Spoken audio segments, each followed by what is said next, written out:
நான் உன்னை விட்டு விலகுவதும் இல்லை, உன்னை கைவிடுவதும் இல்லை என்று அவர் சொல்லியிருக்கிறார்.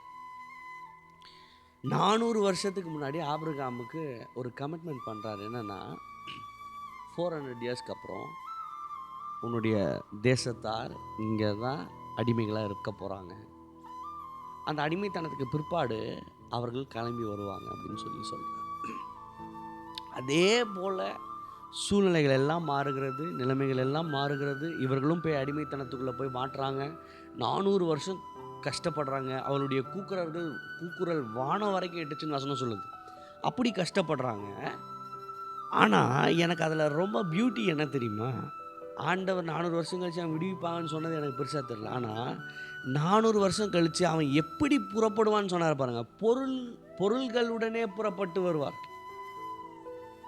அது இருக்குது பாருங்களேன் சார். 10 வாதம் வருது சார். 9 வாதம் வரைக்கும் அவன் விடவே இல்லை. எகிப்தியர்களுக்கு இஸ்ரவேலர்கள் மேலே கோபம் ஏறிக்கிட்டே இருக்கு அந்த 9 வாதையிலையும்.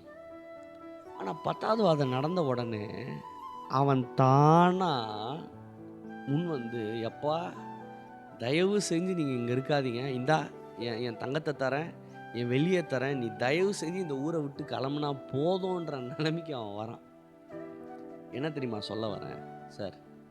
பிஃபோர் 400 இயர்ஸ், 400 வருஷத்துக்கு முன்னாடி ஒருவர் ஆபிரகாம் என்று சொல்லக்கூடிய ஒருவருக்கு பண்ண உடன்படிக்கை வார்த்தை, ஒரு வாக்குத்தத்தத்தை மூலமாய் 400 வருஷம் கழித்து அவன் வெறும் விடுவிக்கப்படல சார், அவர் சொன்ன ஒரு வார்த்தை கூட விடாமல் விடுவிக்கப்பட்டான்.